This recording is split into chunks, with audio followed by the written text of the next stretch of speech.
Mutlu günler sevgili izleyenler. Kıbrıs Sesi TV 2020 ekranlarında Diyalog Medya Genel Yayın Yönetmenimiz Sayın Reşat Akar'la birlikte Gündem Özel programında sizlerleyiz. Evet, bugün Elsen'le başlayacağız. Malum Kıbrıs Türk Elektrik Kurumu Çalışanları Sendikası Kıptek binası önünde basın açıklamasında bulundular. Bu geceden itibaren süresiz grev kararı aldılar. Açıklamayı sendika başkanı yaptı. Bir diğer konumuz bugün turizmle ilgili. Diyalog gazetesinde de ilk sayfadan paylaşıldı haber. Turizm Bakanı Fikri Ataoğlu'nun önemli, dikkat çeken açıklamaları var. Öte yandan sınır kapısında da eylem var. Ekonomik örgütler katılıyor. Halkın Partisi Genel Başkanı Kudret Özarslan ile telefon bağlantısı yapacağız. Malum bu konuyu en çok gündeme getiren siyasiler arasında kendisi. Tabii bir de aşı gündemimiz var bugün. Avrupa Birliği'nden 6.000 doz AstraZeneca aşısı geldi. Biz de bunlar olurken güneye bakacak olursak orada da sıcak gelişmelerin olduğunu görüyoruz.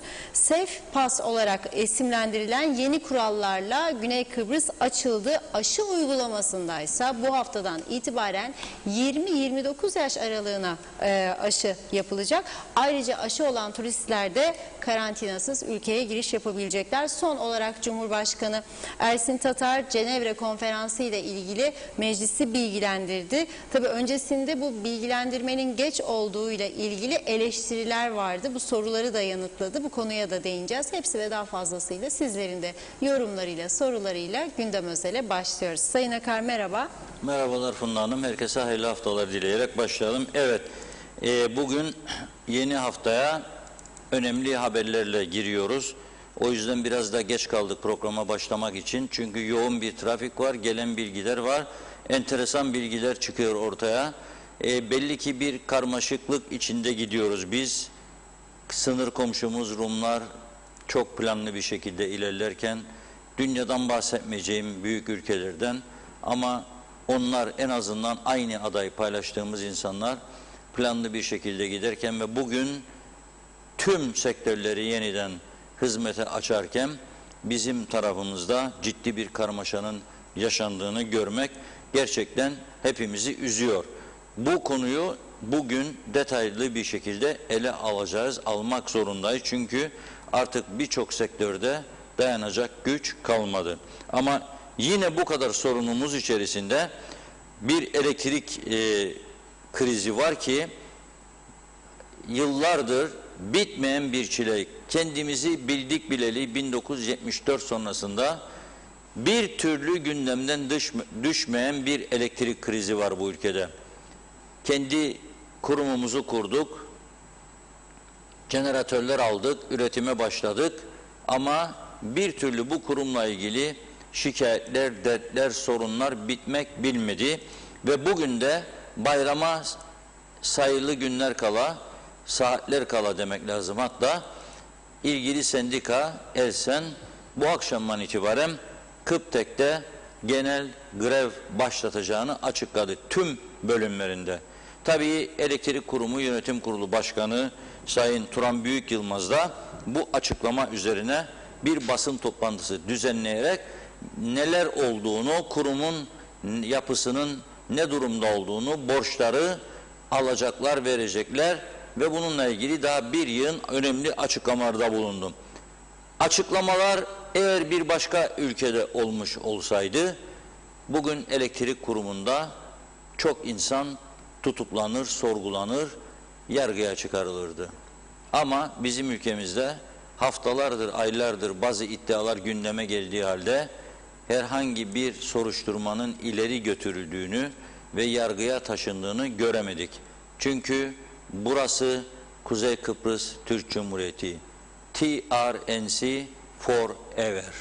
Evet.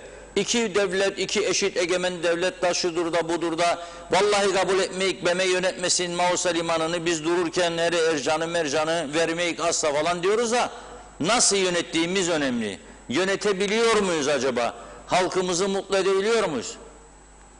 Şimdi elektrik meselesinden açıldı. Esnaf bir arkadaşımız aradı. Heyecandan ve sinirden sesi titriyor. Ne oldu dedim. Bir anda dedi elektrikler tak tak tak tak tak tak kesildi bütün bölgede. Esnafın diyor. Niçin? Borç çağırmış. Yahu gittik diyor, koşa koşa geldik. Dur bakalım, Yani diyor bir insana biraz nefes aldır. Bir gün ver, 2 gün ver. Hemen gittik. Bir insan kalabalığı ve korona falan kim takıyor zaten koronayı? Korona sadece bu ülkeyi cezalandırmak için öne çıkarılan bir gerekçe oldu artık. Bunun dışında öyle korona takan yok.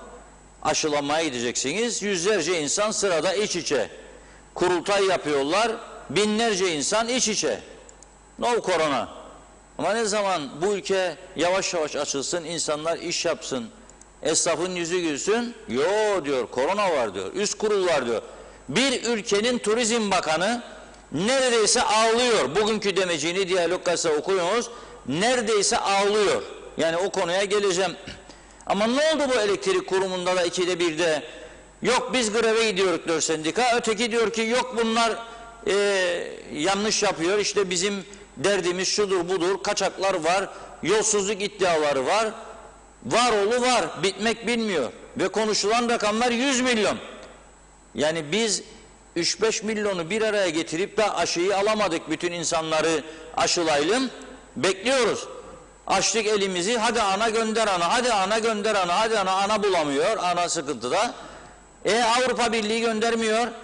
Bakınız bu program başından beri izleyenler bilecek. Aylardır buradan çağrı yapıyorum ben ekonomik örgütlere. Aylardır. Yürüyün diyorum sınır kapısına.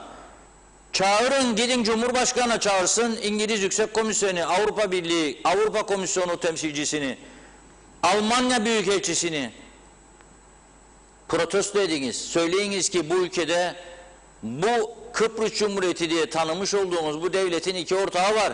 2 ayrı toplum yaşıyor. Bize de onlar kadar aşı vermelisiniz diye yürüyün diye defalarca çağrı yaptım. Bütün bizim ekonomik örgütler de inşallah maşallah, inşallah maşallah hep böyle gittiler. Şimdi artık baktılar gördüler ki hasta komada. Komaya kaldırıldı artık. Yani ekonomi Kuzey Kıbrıs denilen ülkenin ekonomisi şu anda ölüm yatağındadır. Bunu kendileri de hissetmeye başlayınca ekonomik örgütleri yönetenler ne oldu? Yarın dediler Lefkoşa'dan yürüyeceğiz Metehan sınır kapısına. Avrupa Birliği bize eşit adil davranmıyor, aşı isteyelim. Atı alan Üsküdar'ı geçti da biz daha ses duyuracakmışık ha. Aylardır buradan çağrı yapıyorum. Aylardır sesleniyorum kendilerine, yürüyün. Çünkü beklemeyin bu siyasetten, bu hükümetten, bu siyasilerden size fayda gelmeyecek, yapmayacaklar. Hiçbir şey olmayacak. Ondan sonra başınızı vuracaksınız. Hepimiz vuracağız. Daha kötü olacak. Dinleyen olmadı. Oturdukları yerde o kendi işçiliğini idare etti, sessiz kaldı. Öteki kendi işçiliğini. Ne yapalım bu bakanla gücendirmeyelim, bu da akrabadır. O biri de arkadaştır işte bizim ihale işini hallettiydi. O bir taraf bizim çocuğa baksa çıkarmıyor işte iyi gidiyor falan filan. Böyle idare-i maslahat düzenini yarattık. Bu idare-i maslahat düzeniyle bu hallere geldik. Daha çekeceğimiz çok sıkıntı var önümüzde. Moral bozmayayım ama çok sıkıntılı günler var. Çok. Başından beri böyledir çünkü. Bakıyorsun evin çatısından sular akıyor. Bir delik tık tık tık, 2 delik tak tak tak tak, 3 delik pat pat pat pat pat pat pat gidiyor. Sen çatıyı tamir etmiyorsun bir türlü. Yahu diyorsun oradan kaçtım bu köşeye sıkılıştım. Oraya kaçtım o da akıtıyor bu köşeye. O köşe akıtıyor evin ortasına. Sonunda o da akıtacak be babam. O da akıtacak. Ve hepimiz sular altında kalacağız. Yok. Bir de kendi kendimize düşmanlık çekememezlik. Birbirine insanların ihanet etmesi. Ne olduk böyle anlamadım. Nasıl bir toplum olduk? O ona saldırıyor, öteki ona saldırıyor. O hırsını ötekinden almaya çalışıyor. Öteki ötekini suçluyor. Aman onu kazanıyor ben kazanmıyorum. Ya bekle bakalım. Mühim olan herkesin kazanmasıdır. Mühim olan herkesin ayakta durmasıdır. Mühim olan herkesin sağlık servislerinden yaralanmasıdır. Yok arkadaş yapamadık bunu. Ve şimdi bu kadar acının üstüne bir de elektrik meselesi geldi. Grevmiş yapacakmışlar bayram arifesinde. Şimdi duydular ya Karpaz'da falan 3-5 tane küçük otelcikle çalışıyor. Duydular ya hafta sonu turist gelir. Kapatalım bunlara. Olur mu ya böyle bir şey? Batar bu memleket. Zaten batmıştır. Batar. Ama tabii arıyorum. Hükümet arıyorum. Nerede? Nerede? Devlet arıyorum. Nerede? Hadi göstersin kendini. Nerede? Hangi konuda? Yok, bir dağınıklık, bir sarhoşluk içerisinde gidiyor memleket. Olacak şey değil. Eylem yapacakmış bu geceden itibaren ve süresiz olacakmış grev. Tabii başbakanı da buldular şeyde, Garantina Oteli'nde. Skype ile bağlanabilir ama biraz sonra, bu programdan sonra bakanları çağırır, bakanlar kurulu odasına, o da Skype ile bağlanır. Ben diyorum ki herkese bir iyilik yapsın. Şimdi oteller kapalı olduğu için bakanlar plaja gidemez. Gidilirse duyulur, kıyamet kopar. Ama derse ki başbakan, bakanlar kurulu toplantısını benim kaldığım otelin sahilinde yapıyoruz, ben balkondan size hitap edeceğim, o zaman bakanlara hiçbirimiz laf söyleyemeyiz. Giderler, gelirler mayocuklarında. Tabii bayan bakan yok zaten. Yani bikinili olmaz zaten, Ramazan'dır, günah. Ama erkek bakanlar hep tümü erkek maşallah. Hiç bayana ihtiyaç yok. Otururlar mayolarıyla sahil kenarına. Başbakan da yukarıdan, evet arkadaşlar başlayalım, ne yapacak diye konuşurlar ve bu grev konusunda ele alırlar. Ama elektrik kurumunda durum gerçekten iyi gitmiyor. Borçlar büyüyor. Yarın şalter tak deyip düştüğünde film bitmiştir. 45 derece sıcağın altında ne yapacak insanlar? Alacak eskiden olduğu gibi eline yelpazeyi, başlayacak sallamaya gece gündüz.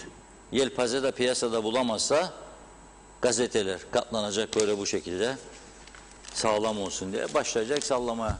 Bak ne güzel serin esiyor. Bizim bu stüdyoda o kadar serinlik vermiyor bugün, ne olduysa. Ateş mi var etrafta anlamadım. Ben de sıcak alıyorum. Neyse, yönetim kurulu başkanına bizim arkadaşımızı da gönderdik bugün. 2 tane soru sordu. O soruları ve cevapları da sizlere şimdi aktarmak istiyoruz ve ondan sonra geçeceğiz esas konumuza, yani aşılar ve kapanma konusuna. Son 3 yıl içerisinde borç her geçen gün artarak devam etmiştir. Bu hususu sizlerle paylaşmak istiyorum. Ayrıca devletten alacaklarımızı alamadığımız için sürekli faiz ödemek zorunda kalıyoruz. Sürekli borçlanmak zorunda kaldığımızı da sizlerle paylaşmak istiyorum. Yani şöyle, kurumun şu anda 140 milyon bankalara borcu var. Aksa'ya 173 milyon. İhtiyat sandığına 3 milyon 410 bin lira. Maliye sektörüne karşı yaklaşık 22 milyon 933 lira. Toplam 340 milyonluk bir alacağımız var. Borç. Pasif olarak, aktif olarak gözüken alacaklarımız şu anda maliyeden bize ödenmesi gereken 93.349 lira. Genel olarak belediye, kurum ve kuruluşlardan da toplamı 667.000 TL. 667 milyon 800 bin TL olarak gözüküyor. Bu gösteriyor ki kurum şu anda bütün maliyeden çok hızlı bir şekilde alacağını alsa bile en fazla alacağı 94 milyon. Geriye kalan devletten alacaklarımız, camilerden alacağımız, belediyeden alacağımız, devlet kurumu alacağımız, genel tüketiciden alacağımız, Maronit ve Pire'den alacağımız, Rum nizamname gereği verilmeyen paralar, belediyeler, belediye sokak ışıkları, af yasası ve buna benzer hususlarla ilgili bir sürü böyle hayali beklentisi olan paralarla kendimizi avutuyoruz. Yani geldiğim zaman bana şunu söylemişlerdi. Evet 290 milyon borcumuz var ama bunun karşısında yaklaşık 800 milyona karşı bir alacağımız var. Ben de inanmıştım. Sonra bunları ayrıntılı incelemiş olduğum vakit ve sizlere şu şekilde anlatmış olduğum bu tabloyu çok ayrıntılı incelediğim zaman görülüyor ki bu alacakları tahsil etme konusu mümkün değil. Şu anda tek tahsil edilip konuşabileceğimiz para miktarı 93.340 TL'den konuşabiliriz, bunları alabiliriz. Son 3 yıl içerisinde yapılan tüm ihalelerin tek tek elden geçmesi ve dosyaların çok ciddi şekilde araştırılması ve bu kurumu bu kadar büyük zararlara sokanların da yargı yoluyla yargılanması hususunu sağlanması gerektiğini dile getiriyorum. Yolsuzluk konusuna değindiniz. Yasal yolsuzluk dedim. Şu ana kadar savcılığa veya mahkemeye yansıyan kaç dava var? Şu ana kadar 4 dosya tamamlandığını biliyorum. Mali polis bunları tamamladı ve başsavcılığa göndermiştir. Bunlar yargıya aksayacaktır.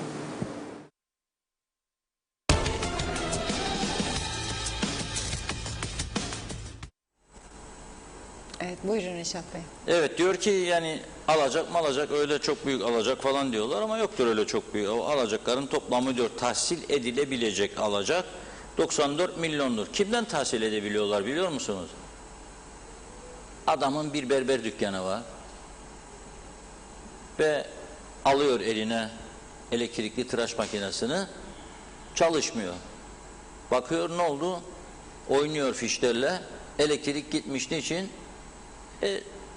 650 lira, 750 lira borcu var.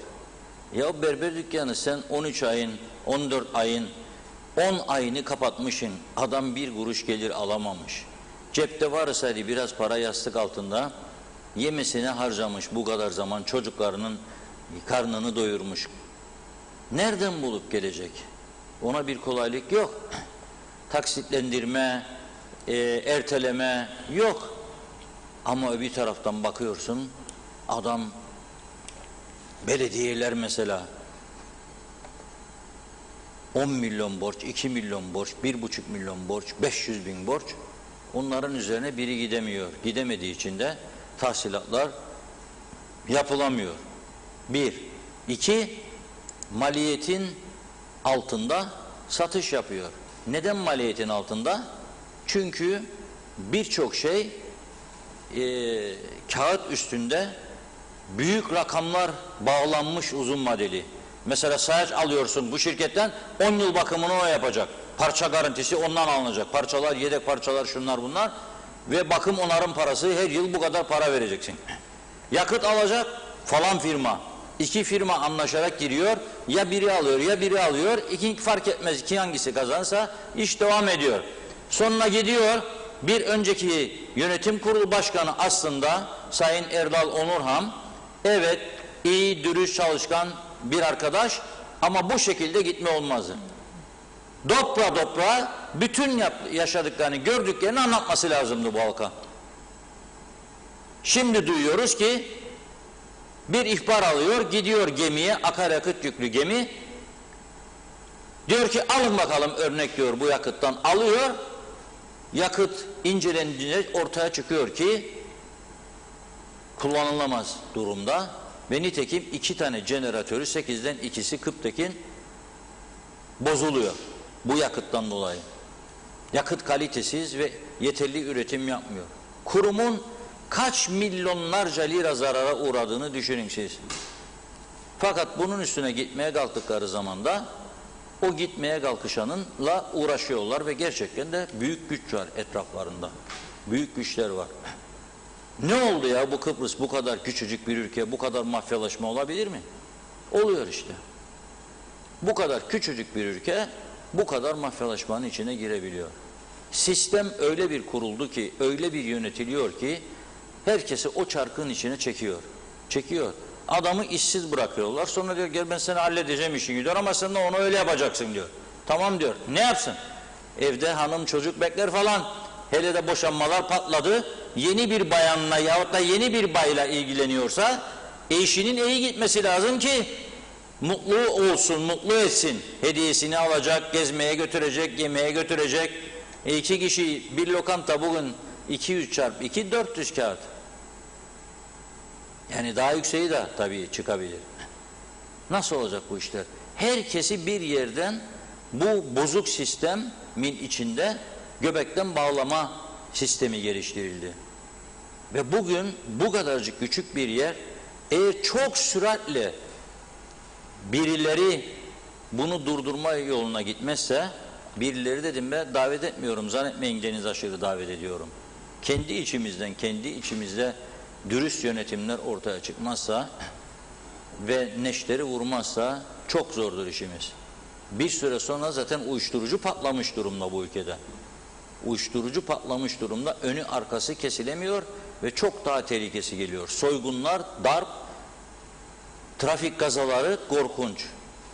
Ne olacak bu iş? Cennet gibi bir ülkeyi cehenneme çevirdiklerine göre bize artık bir şeyler yapmamız lazım. Ama kim yapacak? Nasıl yapacak? Hangi güçte yapacak? Diyorum işte bir usulsüzlük, bir yolsuzluk ortaya çıktığı zaman üzerine gitmeye çalışırsa birisi onun ayağını kesmeye çalışıyorlar. Hemen bir yığın girişim, oradan buradan saldırı, yok etme, altını oyma, yanındaki insanları koparma. Herkes maalesef bu duruma düştü. Üzücü bir durum. Sendikaya da bir mesaj vermek istiyorum. Bayram arifesinde bu işler olmaz. Yani 2'de 1'de biz insanlar, vatandaşlar olarak yorulduk artık. 2'de 1'de grev tehdidi altında yaşamaktan bıktık, usandık. Ha eğer bu grev tehditleri halkı bezdirip de eline beyaz çarşaf alıp bir tarafa geliyorum ey Nikola teslim olmaya, ona yönlendirmek içinse onu durduracaklar zaten başkaları. Bırakmazlar bunu. Yani böyle bir şey olamaz. Değilse yorulduk artık ya. Yorulduk. Biraz da uzlaşı kültürü gelsin bu ülkeye. Oturup anlaşın, uzlaşın. Yorulduk artık. Bu kadar baskı, tehdit altında yaşamaktan yorulduk. Neyse topladığımız, aldığımız insanların maaşlar veriyor zaten. Elektrik parasıdır, su parasıdır, belediye vergisidir, çöptür, kanalizasyondur. Gidiyor da gidiyor. Araba ruhsatıdır, sigorta parasıdır, ehliyet parasıdır, kimlik yenilemedir. Ne kalır? Geriye bir boğazdan aşağı girecek gıda maddesidir. Ve çok insan şimdi bunu da alamıyor yeterince. Doktorlar da diyor bağışıklık sistemini güçlendirin koronaya karşı. Nasıl güçlendirecek adam? Hangi parayla güçlendirecek? 120 lira et mi alabilecek de güçlendirsin koronaya karşı bağışıklık sistemini? Bir de bunlar yetmezmiş gibi kendi ayağımıza kurşun sıkmak gerçekten üzücü bir durumdur. Buna acilen bir çare bulmak zorundadırlar. Bu saat oldu. Sabahtan beri bekliyorum. Bu Kıptek'in ELSE'nin açıklaması karşılığında bir hükümet kararı şu saat oldu. Biz programa başlayacağımız saate kadar bir karar duymadım. Bu akşam başlarsa ve elektrikler kesilmeye başlarsa ey Kıbrıs Türk'ü siz ne yapacaksınız? 45 senedir karınca deliğinin içinden çıkmadı başınız. Aman dediniz paracık da gelir, maaşçık da gelir, idare edelim. Haftada bir mangal dayanar ama görüyor ki artık mangal ayda bir de yanmıyor veya yanmayacak. Ama görüyor ki çocukların geleceği çalınıyor, tehlikeye giriyor. Bu şekilde olmaz ya, biraz insan onuruyla yaşamak ister. 2'de 1'de balyoz kafamıza vuracak. Grevdir, eylemdir, o haklıdır, o haksızdır. Biz de ortasında ne yapacağız bunu? Kabul edilebilir bir durum değildir. Evet, geçeyim yorumları çok evet. uzatmadan Yorumlar. biraz size fırsat tanıyayım ve hemen geçeceğim. Yani bu açılım konusu ve bu aşılanma konusu son derece önemlidir. Enteresan sonuçlar da alıyoruz. TRNC, Republic of TRNC'den. Onlar da bugün artık yavaş yavaş bu program akışı içerisinde gündeme gelsin. Evet, hemen ben de mesajlara başlayayım. Her zamanki gibi çok teşekkür ediyoruz. Daha programın en başında güzel motive mesajlarınız için. Hüseyin İravul, iyi yayınlar dilerim. Birincisi burslar hakkında bir bilgi var mı acaba? Hala bekliyoruz demiş. İkincisi sınır kapıları ile ilgili bir gelişme var mı? Şimdiden teşekkürler diyor. Zehra Sencer, iyi yayınlar. İnşallah her şey güzel olacak demiş. Natalya Pisenak diyeyim. İyi yayınlar. Doktorlar grevde ne zaman görevlerine başlayacaklar? Bilginiz var mı diye soruyor. Son bilgimiz anlaştıkları yönündeydi ama izleyicilerimizden de mesaj geliyor. Ne zaman arasalar randevu için Mayıs sonuna kadar yok cevabı alıyorlarmış. Takipçisi olacağız. Kamil Özalay iyi yayınlar diliyor Almanya'dan. İsmet Ezel, yargıya taşınmayacak da 50 yılda ne taşındı ki demiş. Zeka Uçer, kolay gelsin iyi yayınlar demiş. Mehmet Kurtulmuş, Doğru Haber TV 2020 izliyorum, iyi yayınlar diliyorum. Tema Yavaş da iyi yayınlar diliyor. Hürrem Dede, Reşat Bey kaç kişi Çin aşısı oldu ama hepsinin tansiyonu çıkıyor. Kimi şekeri yüksek. Benim komşum Çin aşısı oldu 2 hafta önce. Tansiyonu çıktı. Her gün hastaneye gider demiş. Mehmet Kurtulmuş Allah yardımcınız olsun. Zor günler bizi bekliyor. Reşat Bey hükümet evde diyor. Aysin Öztrak da iyi yayınlar diledi. Ali Dayı da hayırlı haftalar dilemiş. Kıptek çıban yarası tedavisi yok ameliyat gerekir diyor. Gürkan Giritli bugüne kadar kaç kişi aşı oldu diye sormuş. Mehmet Kurtulmuş yelpazeyi sallayacak, ye kürküm ye diyecek. Zeki Eliyeli affedersiniz ama diyor bu adamları bizler seçmedik. Kendi kendilerine gelin güvey hayatları gösteriş yapmak demiş. Zehra Sencer fasulyenin aynısı gitti geldi aynısı. Yazık üzüldüm ama gene de mutluyuz demiş. Çok teşekkür ediyorum ayrıca Zehra Hanım. İsmet Ezel sokak ışıklarını belediye değil Kıptek alır diyor. Aytaç Erşan Reşat Bey Kıptek'e sorar mısınız her ay halktan kaç para topluyorlar ve bu meblağ nasıl değerlendiriyorlar diyor. Doğan Falyalı iyi yayınlar, ne gereği var yelpazeye? Yelpaze parayla alınır. Halbuki şimşirden vantilatör yapılsın. Ne yakıt ister ne de enerji. Biraz rüzgar esti mi de şahane. Kubilay Mertuna bu efendinin söyledikleri ne anlama gelir? Ne demek mümkün değil? Bu borçlular kimler diye soruyor.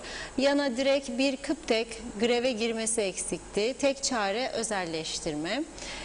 Yani ben elektriğimi düzenli öderim. Bu borçları devlet kurumlarına aittir. Neden ödemiyorlar? Çünkü o kadar personelleri var ki maaş ödemekten başka bir şey için para yok. Yeter artık demiş.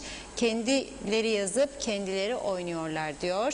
Güray Altun, bu toplumun başına musallat edilen sendikalar sorgulanacağını anlar anlamaz greve gider. Halkın başına bunları musallat eden partiler gelecekte yok olup gidecekler diyor. Hürrem'de de belediye vergisi geldi 100 lira. Gittim sordum bu vergi ne diye. Bana dediler ki toplu vergi. Daha ne diyelim demiş. Mehmet Akın, Elsen Başkanı'nı şiddetle kınıyorum. Basın toplantısını dinledim. Özrü kabahatinden beter. Malzeme yokmuş, ihale iptal olmuş vesaire. Yazıklar olsun bu zihniyete. Erhan Arıklı dedi ki usulsüzlük var. Başbakanlığın elektriğini kestiniz. Ateş olmayan yerden duman çıkmaz. Ne biçim bir düzen bu? Lütfen özelleştirilsin. Bu işkence bitsin. Bu akıllı mı turist gelecek? Klima yok, su yok, elektrik yok, şarj yok. Kim gelir? Elsen Başkanı'na bir şey sormak istiyorum. Madem bu kadar alacağınız var, neden bu kadar beklediniz ve tedbir almadınız? Halk 650 lira borçlu olduğu zaman hemen kesiyorsunuz elektriği. Cevap verin buna. Kuzey Kıbrıs halkı bunu hak etmiyor. Yasal işlem başlatılması lazım. Savcılar, hakimler göreve davet ediyorum. Bakın sizin de şalterlerinizi indirirler. Kuzey Kıbrıs bu gibi sendikalar, örgütler, dernekler derhal cezalandırılmalıdır. Toplum bunların keyfini mi bekleyecek? İş yapsınlar. Ayıptır, günahtır bu pandemi döneminde diyor Mehmet Bey. Natalya Pisenak, kaç aydır sokak lambaları yanmadı ama ödeme gelince ödüyoruz. Neden, kime ödüyoruz, neyi ödüyoruz yanmayan sokak lambalarını diyor. Kubilay Mertuna, mahalledeki bakkal bile alacaklarını tahsil etmesini bilir. Ne demek böyle yönetim mi olur? Amaç ne? Bizi elektrikte bağımlı yapmak mı diye sormuş. Riyad Bayrakçı, nerede bir zavallı kişi varsa onun elektriğini keserler. Bunların topladıkları para nerede diye soruyor. Memo Hameradu, kolay gelsin, harikasınız. Geçen 220 lira bakiyem var diye kestiler elektriği. Ne diyeyim? Ararım, bilgisayar keser cevabını alıyorum diyor. Nezire Ulus Göker, söylediğiniz yakıt konuları tamamıyla hatalıdır. Bu bilgiler tamamıyla yanlıştır demiş. Derviş Mehmet, öncelikle Başbakanın açıklaması şöyle: sınır kapılarını biz değil Güney kapattı diye. Eğer Güney kapatsa bunca işçi öğrenci nasıl gider gelir, bunca zaman oldu. Bu kapılar kapalı. Esnaf kan ağlar. Nereye kadar gidecek bu iş böyle? Büyük bir eylem şart oldu diyor. İsmet Ezel, kimse neşter vuramaz. Kimler geldi, kimler geçti demiş. Hürrem'de de daha da kötüye gidiyoruz diyor. Gürkan Giritli, halk olarak da ayağımızı yorganımıza göre uzatmıyoruz. Bir kredi kartı çılgınlığıdır, gider demiş. Harun Güven, bu ülkede yarattıkları sistem ne demokrasi, ne liberal, ne de sosyalisttir. Tam bir komünist düzendir demiş. Armah Temel, öncelikle iyi yayınlar, nedendir bilinmez, ne zamanki yolsuzluklarla ilgili gündem olur, Elsen'de hemen greve gider diyor. Riyad Bayrakçı, korona sadece dışarıda var, marketlerde korona yok herhalde demiş.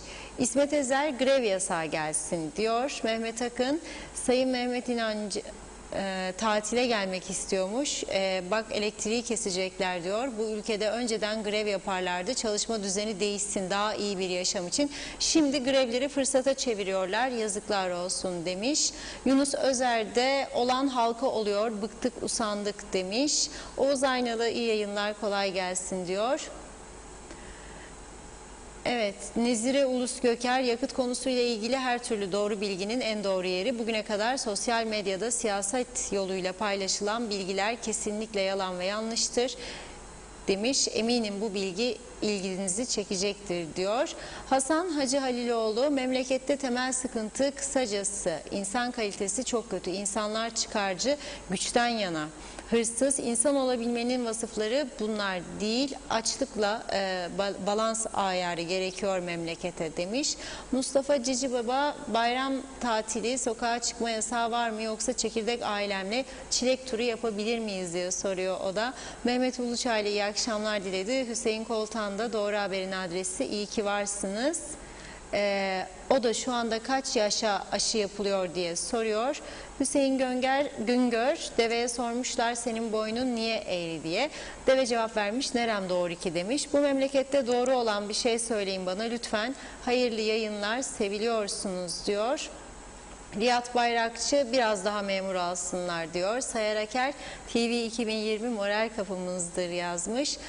Mutlu Demirdelen, Türkiye'de çift aşı olan 50 yaş üzeri aşı olan 10 milyonu geçti ve yoğun bakım ve bulaş riski yok denecek şekilde. Turizm Bakanı suspus. Çift aşıyla tatil Kuzey Kıbrıs için hayat öpücüğü olur diyor. Son bir iki mesaj daha aktarıp ara vereceğim izninizle. Ali Abacılar, ya sendikalar kapansın ya da hükümet aradan çekilsin. Devlet içinde devlet olanlar var. Bu apaçık darbe diyor. Müslümcan iyi yayınlar diliyor. Teşekkür ediyoruz. Yılmaz Özgür de kapalı dedikleri turizm açık demiş. Sayar Aker, 11 ay oruç tutalım, bir ayda yiyip içelim tıka basa yazmış. Erol Topçu da son olarak hayırlı yayınlar diledi diyorum ve burada bir nokta koyuyorum. Reşat Bey buyurun. Evet, şimdi biz bunları okurken Elektrik Kurumu Yönetim Kurulu Başkanı Sayın Turan Büyük Yılmaz'dan bir açıklama daha geldi. Doğrudan bize de WhatsApp'tan attılar bu açıklamayı. Diyor ki Elektrik Kurumu Yönetim Kurulu Başkanı, Elsen Başkanı bugün düzenlediği basın toplantısında bu gece yarısından itibaren süresiz grev başlatacaklarını ve geri adım atmayacaklarını, Bakanlar Kurulu karar alsa bile, yani yasaklama kararı alsa bile buna uymayacaklarını açıkladı. Ama diyor, yasa maddeleri açıktır diyor. Grev uygulaması ancak diyor 4 gün önceden ihbar edilmesi halinde başlayabilir. Bugün grev kararı açıklayıp bugün greve başlamak yasalara aykırıdır. Dolayısıyla gerekli işlemi yapacağız diyor ve uyarıyor. Bakalım neler olacak? Elektrikler kesilmeye başlarsa neler olacak? Yani soruyorlar bana, özelden de gelen mesajlar var. Ne olacak? Zenginlerin, varlıklı olanların jeneratörleri var. Onları etkilemeyecek olan fakiri. Ama bu defa öyle değil. Çünkü bu defa kaç tane kasabın mesela jeneratörü var? Kaç tane marketin, küçük bakkalın jeneratörü var? Ne olacak? Bakkalın, zavallının yaz geldi diye 2 kutu dondurması ne olacak? Buzdolabının içinde elektrik kesildiği zaman. Ve bu neyin kavgasıdır? Neyin kavgası? Yani halkın tatmin olması lazım. Neyin kavgası? Toplumun bir kısmı, en az yarısı 14 aydan beri kazanç elde edemiyor, maaş alamıyor, elde olan parayı tüketiyor veya tüketmiş bitmiştir. Ve o geri kalan maaşını alan yarısı da devamlı bir sürtüşme içerisinde hükümetle, sendikalar veya diğer örgütler. İşte doktorlarda yaşadığımız gibi. Ne oldu doktorlar? Bugün vazgeçecekleri de eğlenmem. Bir haber almadık. Ne oldu? Nedir bu çatışma konusu? Ölümcül bir durumdan geçiyoruz ya. Bakınız. 14 aydır herkes perişan olmuştur. Bir taraftan hastalık korkusu, kabus, bir taraftan işsizlik, parasızlık.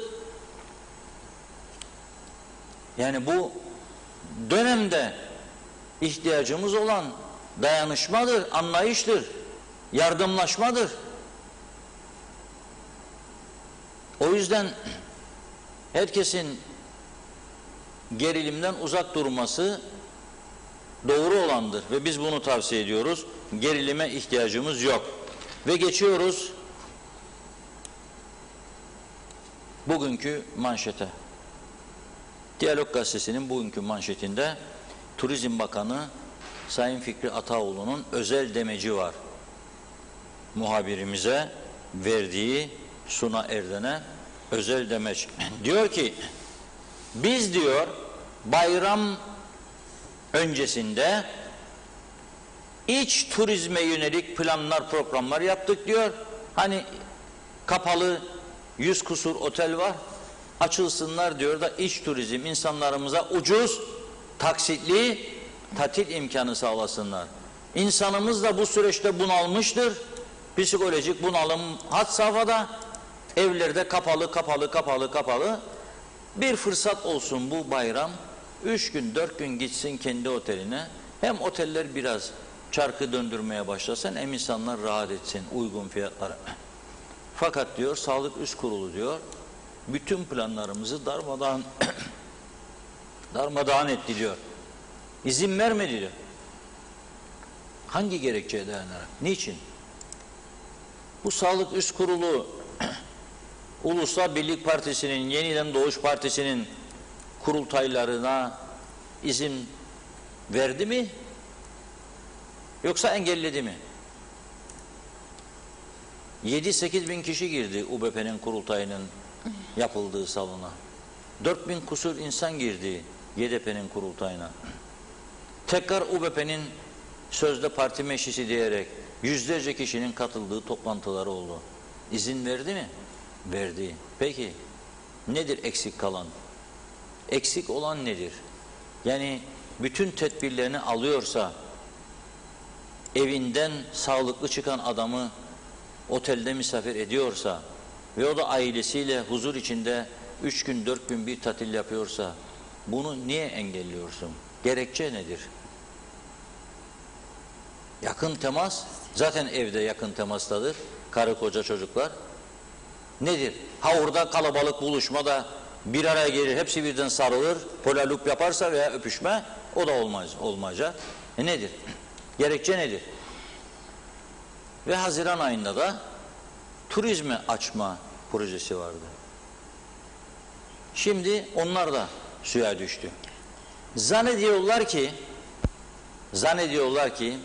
mesela 5 Haziran'da karar verdiler, 6'sında açıyoruz ve zannediyorlar ki bütün hava alanlarında İstanbul, Ankara, İzmir, Adana, Gaziantep, Kayseri, Londra, Frankfurt, New York, orada insanlar bekliyorlar KKTC'nin Sağlık Üst Kurulu'nun kararını da, uçaklar da hazır, motorlar çalışır vaziyette ve uçup Kıbrıs'a gelecekler. Ya biz aklımızı yitirdik gerçekten. Nerede bu bolluk? Nerede bu insanlar? Nerede? Yok böyle bir şey. Güney Kıbrıs'ta vaka sayıları düşe kaça düştü? 300 civarına. Adamlar 2 hafta önce dediler ki son 2 hafta sizi kapatıyoruz. Kapattılar. 2 hafta sonra açacağız dediler. Ne zaman? 10 Mayıs. Bugün nedir? 10 Mayıs. Açtılar. Bakınız bugünkü açılıştan taptaze bir ekranlara getiriyoruz.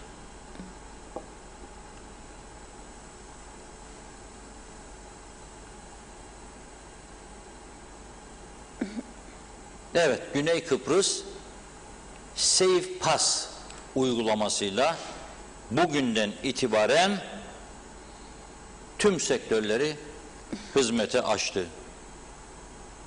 Perakende sektörü, okullar, restoranlar, kafeler, gece sokağa çıkma yasağı 21 değil 23'te başlayacak, sabah 5'e kadar. Bizde kaçta? 21. Büyük çapta uyum vardır ama uymayan Çok sayıda da insan var. Yüzlerce, yani 5-10 demeyeceğim, yüzlerce. Ben her akşam sanayi çıkışında trafik ışıklarında görüyorum. Sadece burada bir 70-80 araba sayıyorum. Işıklar yanıp sönünceye kadar. Lefkoşa Girne yolu korkunç. Paris yolu gibi. Saat 10'da gece, 10.30'da. Yani bu kararları alıyoruz da denetleyebiliyor muyuz acaba? Evimizde rahat uyuyabiliyor muyuz bu kararların doğru olup olmadığını bilmeden nasıl uyuyoruz evimizde? 23 yapsak ne olacak bizde Rumlar gibi? 21 ile 23 saatlerinde korona bütün dünya ülkelerinden uçup buraya mı geliyor da korkuyoruz? Nedir? Sorun nedir? Yani marketlere bu kadar insan dolup boşalıyor. Yüzlerce insan her gün. Hiçbirimizde korona korkusu yok da yani adam 21 yerini lokantacıyı 22.30'da kapatsa ne olacak? 27'sine ertelediler onu da. Bayramı diyor sana diyor zehir edeceğim. 3 kuruş beklentisi var esnafın, onu da sana diyor yedirmeyeceğim diyor. Böyle zevk alıyorum diyor. Bu da benim yetkim diyor. Yani herkes gücünü bu ülkede birilerine göstermek zorunda olduğunu düşünüyor. Benim gücümü göreceksin diyor. Sırasında bir hemşireyim diyor. Sana diyor zindan ederim bu ülkeyi diyor. Üst kurul üyesiyim diyor. Öteki öyle diyor, öteki öyle diyor. Bu normal. Yani bu ülkede normal profesyonellik olmadığı için ben bunları normal karşılıyorum. Artık alıştık bunlara. Öğretmenler, öğrenciler hızlı test şartıyla okullarına dönmeye başlamış. 18 yaş altı spor faaliyetleri, yüzme başladı, yüzme havuzları açıldı. Kamuda, özel sektörde çalışanların %30'u işbaşı yapmaya başladı. Ve aşı programı da 20-29 yaş seviyesine geldi. Gelelim turizm kısmına. Aşı olan turistlere diyor karantina yok. Turizm sektörünün yaşadığı büyük kayıp sonrasında hedef bu yazın kurtarılması diyor Rum Sağlık Bakanı. Ve bugünden itibaren yeni girecek uygulamalar umutlarımızı artırmıştır. Avrupa Birliği üyesi ülkeler ve Avrupa Birliği üyesi olmayan ülkelerden gelecek turistler aşı programlarını tamamlamış olmaları durumunda herhangi bir karantinaya veya PCR testi uygulamasına maruz kalmayacak. Avrupa İlaç Ajansı EMA tarafından onaylanmış tüm aşılar ve Rusya'nın Sputnik aşısını yaptırmış olanlar rahatlıkla Güney Kıbrıs'a girip tatil yapabilecekler. Ve bu alınan önlemler çerçevesinde diyor İsrail, Rusya'dan turist akışı başlamış durumda. İskandinav ülkelerinden de önümüzdeki günlerde charter seferlerin başlaması bekleniyor. İngiltere'den turist gelişleri ise İngiliz hükümetinin alacağı kararlar sonrasında netleşecek diyor. Peki biz ne yaptık? Biz ne yaptık? Hala da aşı konusunu tamamlayamadık. Hala da aşı konusunu bir programa bağlayamadık. Bir miktar aşı geliyor, hadi diyoruz randevusuz hücum edin bakalım. Gidiyorlar Lefkoşa Devlet Hastanesi'nin önüne. Hücum. Acil olan sektörler duruyor. Kimdir acil? İşte saydık biraz önce turizm çalışanları. Yahu korkuyorsunuz madem ki ve insanlara diyorsunuz ki çalıştığı otelde kalacak diyorsunuz. Çıkamayacak dışarı. Turist mi girecek otele, çalışan mı girecek otele? Nasıl çıkacak bu işin içine insanlar? O zaman aşılayın. Alın önceliğe. Onu da yapmıyor. Korkuyor çünkü birileri bir şey diyecek diye. Bakınız, öğretmenler, okullar açılmıyor. Eğitim yerlerde sürünüyor. Alın öğretmenleri de önceliğe. Yapın bir an önce aşılarını, açın okulları. Bu perakende sektörü, yaptınız mı aşılarını? Açıktılar şu anda. Yok, o da yok. Tabii bir de arkadaşlarımız şimdi bir önemli iş adamını arayacaklar bizlere. İşhat Genel Sekreteri Sayın Levent Özerdağ'ın yaşadığı bir üzücü olay var babasıyla ilgili. Programdan hemen önce benimle paylaştı. Ben de teşekkür ettim verdiği bilgiye. Bağlanabilirim isterseniz programa dedi. Buyur bağlanın dedim.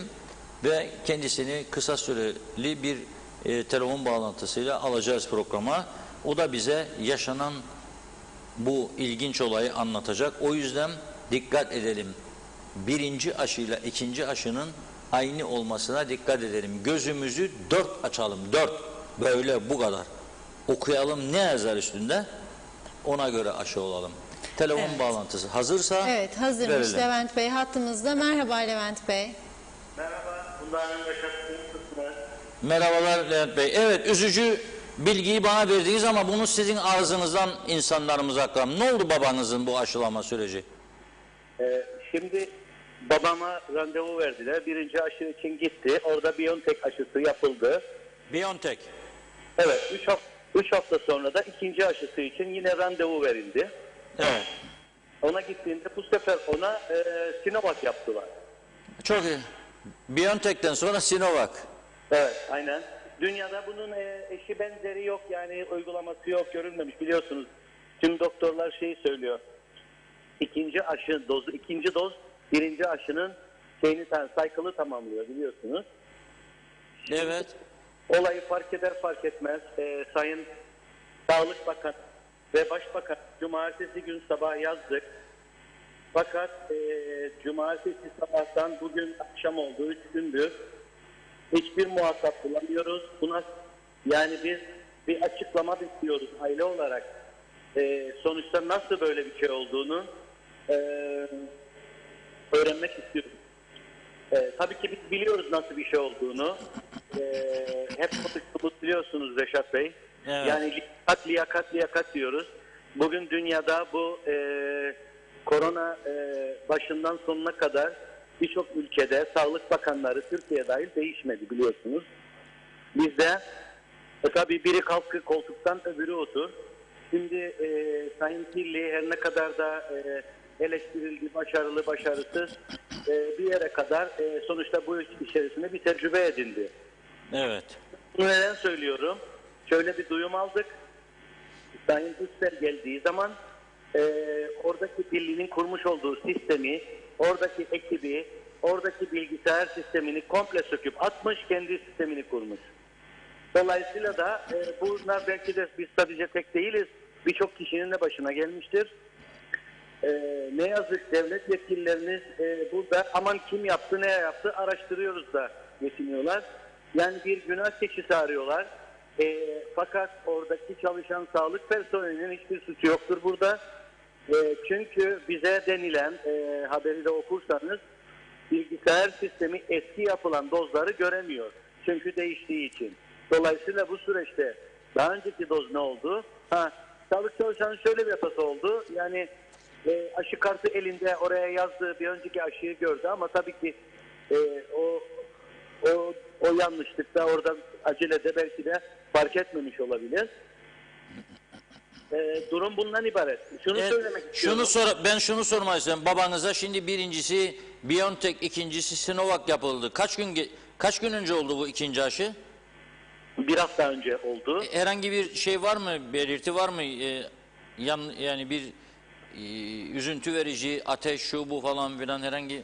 Hayır, şu anda bir şey yok fakat biz Sayın Başbakan'dan, Sayın Sağlık Bakan'dan 3 gündür babamla ilgilenip biz kontrol edilip bir şey yok. Fakat onlar sadece günah keçisi aramakla meşguller.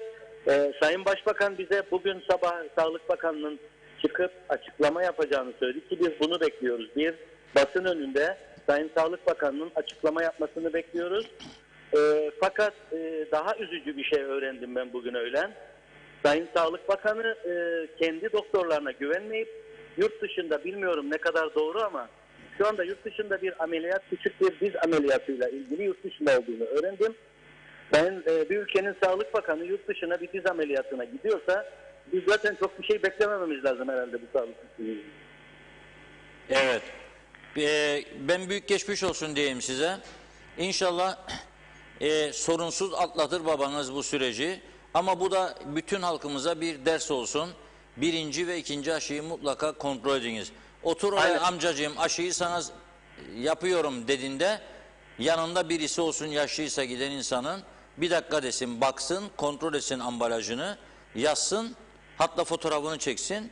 İkinci aşıyı da baksın, aynı şekilde olsun. Yani bu üzüntü verici bir durum. Evet. Evet, geçmiş olsun. Yani tabii ki dediğiniz gibi yaşlılar, 87 yaşında bir adam. Biz de o gün yanında bulunamadık tabii ki. Kendisi çünkü arabayla gidebiliyor basitçeyle. Gittiği, fakat tabii ki amcacığım yapıldı aşın deyip yazdılar ve Kars'ta onu gönderdiler. Tabii ki bu bir sıkıntı. Dediğiniz gibi herkes yapılmadan önce sıkı kontrol etsin, çünkü bilgisayar sisteminin çalışmadığını duyduk. Doğru Evet. yalan bildik tabii. Evet, peki çok teşekkür ediyoruz katıldığınız için, bilgilendirdiğiniz için. İyi günler. Çok teşekkürler Reşat Bey. Son olarak da şunu söylemek istiyorum. Biz özel sektörler olarak, turizm olarak açılmayı beklerken, aşılanmayı beklerken 2 tane aşıyı yan yana getirip yapamayan bir sağlık sisteminden bunu nasıl bekleriz? Çok üzücü. Evet, peki. Çok sağ olun. Tamam. Teşekkürler. Sağ olun. Görüşmek üzere. Evet, yani iki aşıyı bir araya getirip yapamayacağımız nasıl açacak sektörleri? Şimdi biraz önce okudum. Rum tarafı bugünden itibaren aşılanma yaşını 20-29'a çekti. Diğerlerini aşıladı. Şimdi bizimle Sağlık Bakanlığı az önce biz programa gelirken bir açıklama yaptı. Şöyle diyor, Covid-19 kampanyası kapsamında 50 yaş ve üzerindeki kişilerin aşılanmalarına devam edilecektir. 50 yaş ve üzeri, 20 yaş 29 yaşa düştü Güney Kıbrıs. Niye? Planlı çalışıyorlar. Tabii devam edeceğim ondan sonra. Yatağa bağımlı hastalar veya onlar adına aşı başvurusu yapan kişiler randevu SMS'ini aldıktan sonra 1111 numaralı Sağlık Bakanlığı İletişim Merkezi ile iletişime geçmelidirler. Kronik hastalığı olan ve 50 yaşın altında olan kişiler aşibilgisistemi.com üzerinden aşibilgisistemi.com üzerinden randevu taleplerini oluşturmalarına takiben hastalıklarını belgeleyen raporlarını 0548 823 99 88 numaralı WhatsApp hattından sisteme yüklemelidirler. Yandım duman içi dağlardan.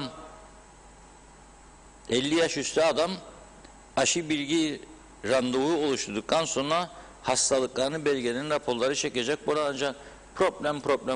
Prosedür.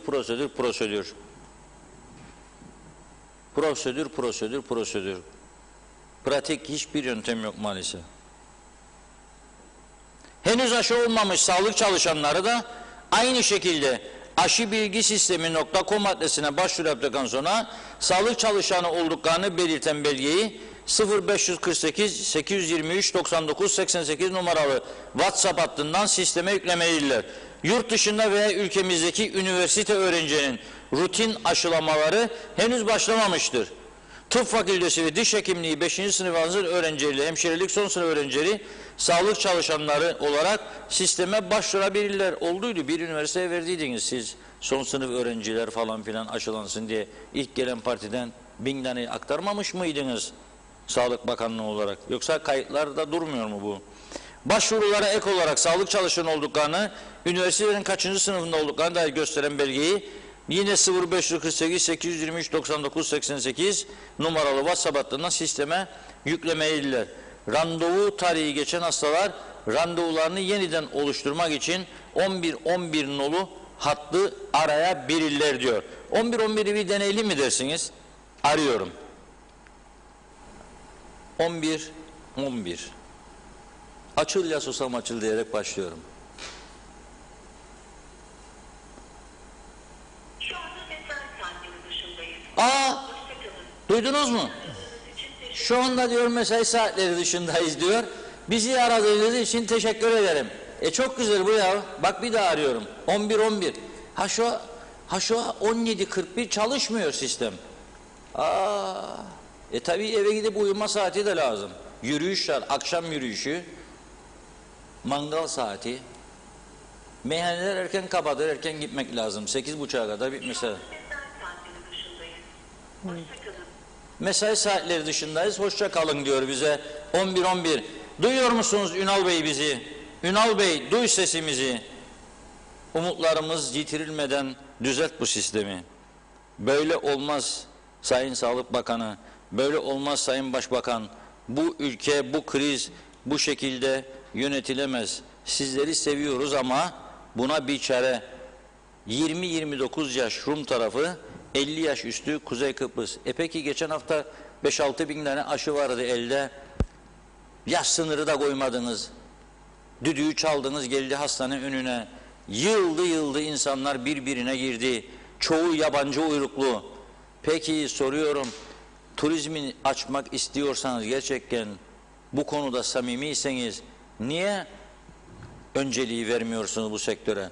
Eğitim sisteminin çöktüğünü, öğrencilerimiz, ailelerin perişan olduğunu kabul ediyorsanız niye önceliği buna vermiyorsunuz? Ve sözüm ekonomik örgütlere. İş işten geçtikten sonra diye bir atasözü var. Arkasını getirmeyeyim yayın yasaklarına girer. Yani zor tutarım kendimi. Bozmayayım dilimi diye zor tutarım. İş işten geçtikten sonra diye bir şey söylerdik biz böyle şakalaşırken. Onun devamını siz getirin. Geldi dayandı bıçak kemiğe ve ekonomik örgütler yürüyecekmiş de Avrupa Birliği'ne diyeceklermiş ki biz geldik Avrupa sınır kapısına, duy sesimizi, adaletsizlik yapıyorsunuz bize karşı. Niye bize Rumlara verdiğiniz kadar aşı vermiyorsunuz? Tamam da buradan aylardır çağırıyorum ve birkaç tane de yol gösterici örnek veriyorum. Yapılabilecek işler yol göstermeye çalışıyoruz buradan. Heyecan vardı 3 ay önce, 4 ay önce iş adamlarımızda. Heyecan yaratmıştık burada konuşa. Veririm dedi birisi 100 binde, 200 binde, 300 binde. Diğeri 50 binde, 100 binde, 150 binde. O uyuyan kesime de seslenecektik. Hani bazıları da var ya, aman ben görmedim, duymadım paracıklar testinin içinde kalsın, ne olur ne olmaz. Onları da harekete geçirmeye çalışacaktık ve 200 bin aşının parasını 3 saatte toplarız dedik. Yeter ki siz de birazcık kılınızı oynadın. Yürüyün. İngiliz Yüksek Komiserine deyin ki biz istiyoruz aşı, para da burada. Sen de garantörsün ama bedava değil. İngilizler bedavayı sevmez. Parayı çok severler. İstiyoruz. Alır mısın almaz mıydın bakalım sen? Ya Alman Büyükelçisini davet et. 1, 2, 3. Bu insan haklarına da aykırıdır. Param varsa bana vereceksin. Adanın bir tarafına veriyorsun, bir tarafına vermiyorsun. Bana vermek zorundasın sen bunu.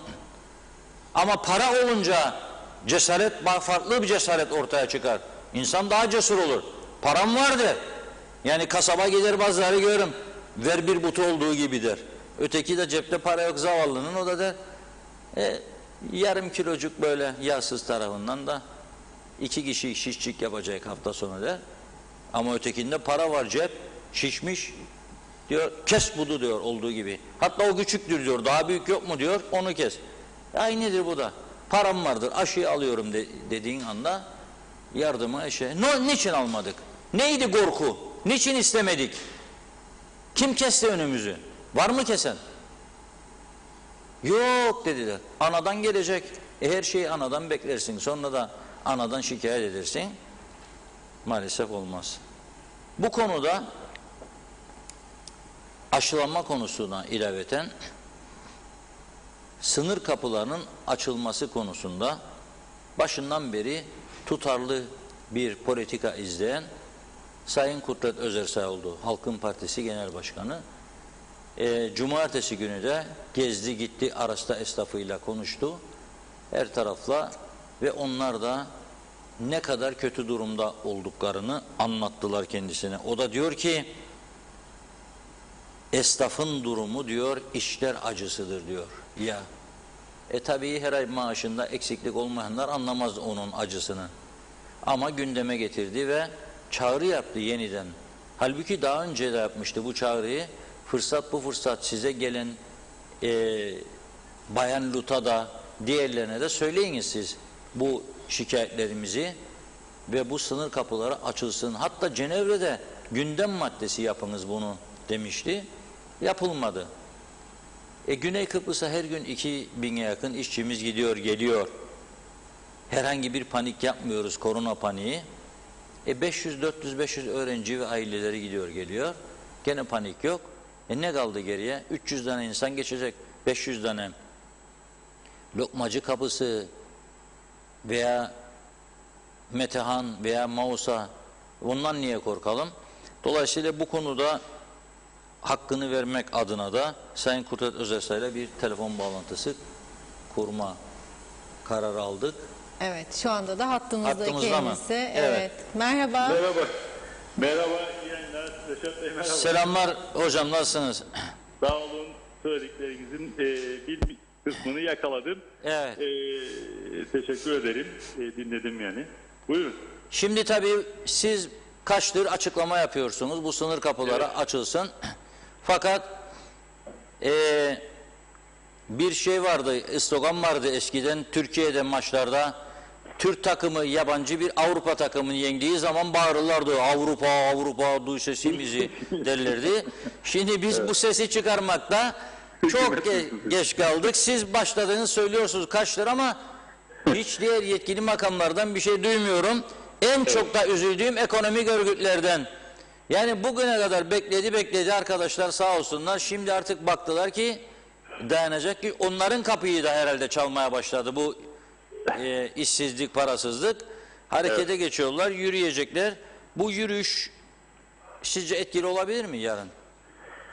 Şimdi tabii ki buna benzer talepler bir baskı koyar.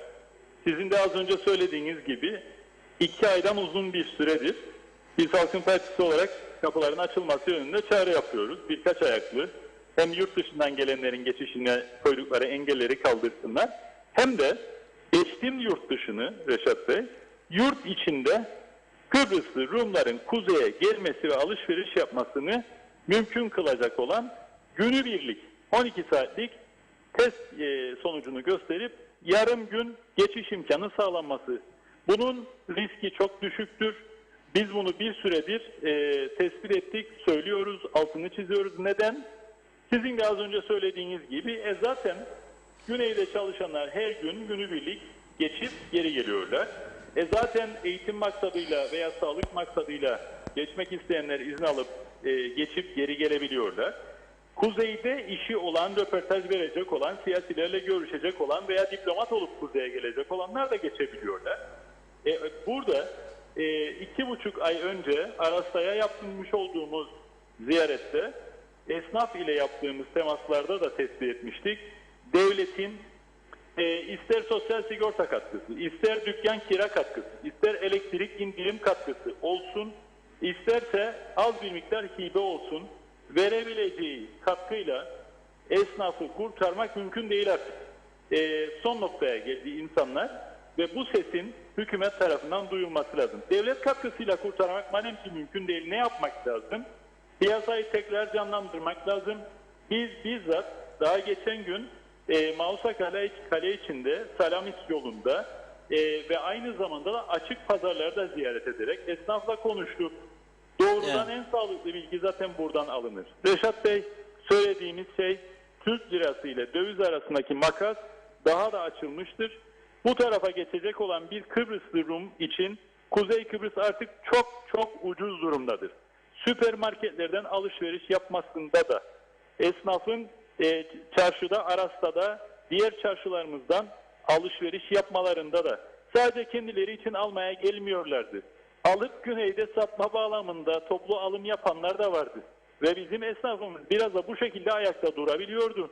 Ama bunların yanında eczanelerden ilaç satın alınmasında da gören bilir, önünde bazen kuyruk olurdu. Bazı eczanelerin benzin istasyonlarında akaryakıt satın alınmasında da, bütün bunlarda kuzeye geçecek olan Kıbrıs Rumların çok olumlu etkisi olabilir. ülkemize döviz girdisi gerçekleşir. Hem maliye kazanır bundan, hem piyasa canlanır, hem esnaf ayakta kalabilir. Bu dönemde hükümetin yapabileceği en doğru şeydir. Üstelik yurt içinde de, bakın az önce değindiniz, bugün Diyalog Gazetesi'nin manşetinde vardı. Biz doğru olan yaklaşımları her zaman destekledik. Turizm bakımından kapalı devre turizmi söylendiği zaman ilk destekleyen muhalefet partisiyiz. Biz Halkın Partisi olarak kapalı devre turizmi desteklediğimizi açıkladık. Ama denetleyin dedik, yapın, bir başlangıç olsun turizm için. Şimdi de yurt içi turizm bağlamında Turizm Bakanlığı talep ortaya koyduğunu söylüyor. Bastıracak, ağırlığını koyacak. Daha önce hükümetlerde yer aldık. Biz Halkın Partisi olarak istediğimiz bazı şeyler olmadı.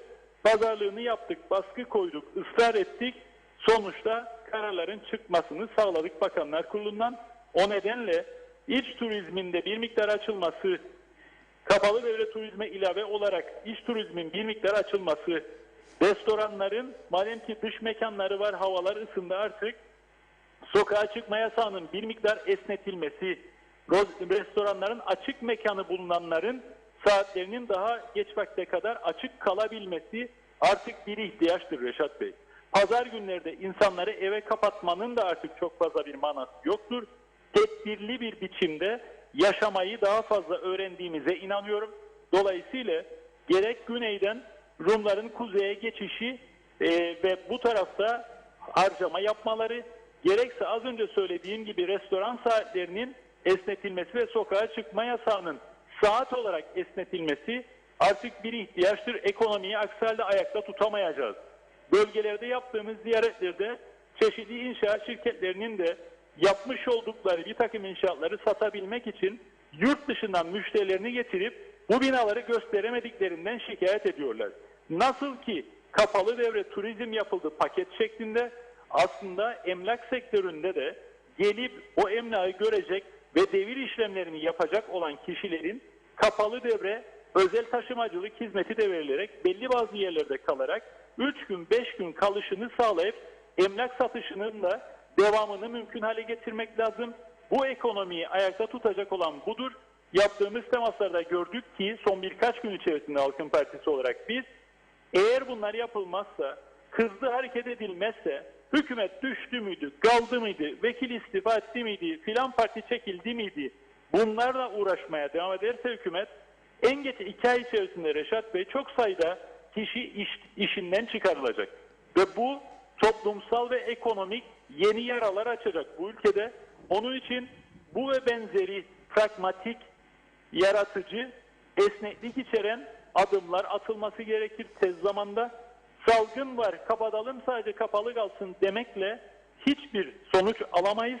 Zaten geçen 1,5 yıl içerisinde salgınla birlikte yaşamayı önemli ölçüde öğrenebildiğimizi düşünüyoruz biz Halkın Partisi olarak. Onun için tedbirleri alıp bu adımları atıp ekonomiye nefes aldırmak lazım. Çok önemli diye düşünüyoruz. Evet, çok teşekkür ediyoruz. Çok güzel bir noktaya temas ettiniz. Farkında olmaları için Aras'ta bir ara sıra uğramaları lazım. Gitsinler bir kahve içsinler, görsünler. Öyle 4 duvar arasında olmaz. Küçücük bir ülkedir burası. Aynen. Çok teşekkür ederim. Bu sağ olun. verdiğiniz için Diyalog TV olarak. Çok sağ olun. Çok sağ olun. İyi günler hocam. İyi hemen. Evet. Bir şarkı dinleyelim mi acaba? Dinleyelim, sonra mesajlara geçelim. Ondan sonra mesajlara geçelim. Evet. Sonra bu konuyla ilgili daha güzel açıklamalar var. Birkaç konu var. Bir de meclis vardı bugün. Kısaca ona da değineceğiz. Bir şarkı dinleyelim. Hareketliyse oynayalım. Hareketsiz ise dinleyelim. Una mattina mi sono alzato, oh bella ciao, bella ciao, bella ciao, ciao, ciao. Una mattina mi sono alzato e ho trovato l'innoso, oh partigiano, portami via, oh bella ciao, bella ciao, bella ciao, ciao, ciao, oh partigiano, portami via, che mi sento di morire, e se io muoio da partigiano, oh bella ciao, bella ciao, bella ciao.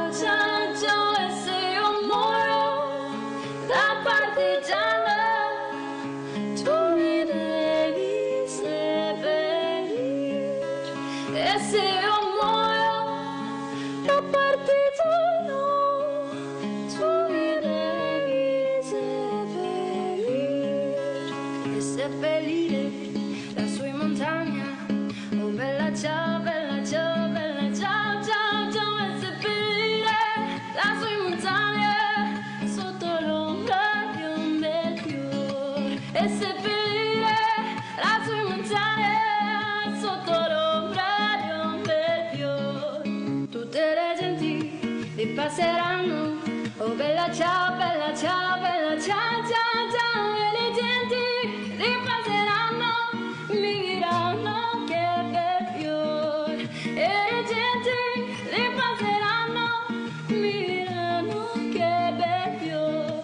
E questo è il fiore del partigiano. Oh bella ciao, bella ciao, bella ciao, ciao, ciao. Che sei il fiore del partigiano morto per la libertà. Che sei il fiore del partigiano morto per la libertà.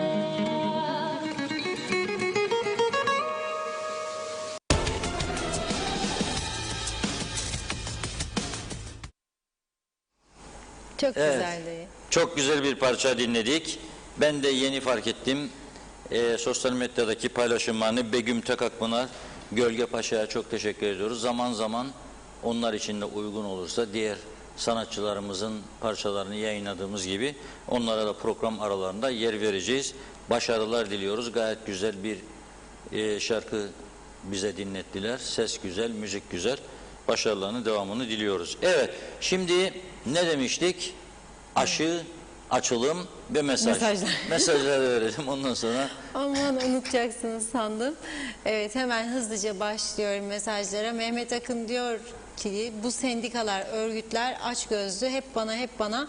Bu üst kurul kim, bir defa görmek istiyorum. Bizim hayatımızı karartmaktan başka bir işe yaramıyorlar. Haydi Kuzey Kıbrıs Devleti hükümeti göster gücünü demiş. Gerisini okuyamadan kaçtı. Duygu Zengin, Eser Yurteri bakıyorum, iyi yayınlar diliyor. Erdinç Akün, herhalde aşı bulmak zor olduğu için kime öncelik verip aşı olma konusunda korku var, tereddüt var Reşat Bey. Halbuki bu konuda dünyayı takip etmek yeterli olmalı demiş. Tema Yavaş, İngiltere'de bugün Johnson açıklama yapacak. Yakın mesafe sarılma serbest olacak. Publar, restoranlar içeri müşteri alacak. Kıbrıs'ta da 10 gün karantinayı kaldırsalar çok insan İngiltere'den gelecek. Burada hemen hemen herkes 40 yaş üstü aşı oldu. Biz de Kıbrıs'ta tatil yapalım diyor. Nihat Oflazoğlu, iyi akşamlar. Bizimkiler ne kadar aldı acaba? Dünya Bankası IMF 940 milyon dolar rüşvet karşılığında Belarus Devlet Başkanı'ndan şunları talep etti demiş. Halkına tecrit uygula, onlara yüz maskesi takmaya zorla, çok katı sokağa çıkma yasağı uygula, bir polis devleti uygula, ekonomiyi çökert. Nasıl, tanıdık geldi mi diye soruyor. Evet, Necdet Mavi Gözlü hayırlı günler, hayırlı haftalar dilemiş. Ancak sonuna yetişebildim programın. Sormak istiyorum, yayınınızı 1 saat ileriye almak mümkün değil mi demiş Necdet Bey. Bu arada Hasan Nihat Erduran, Gürkan Giritli de Erol Bey'e geçmiş olsun dileklerini iletiyorlar.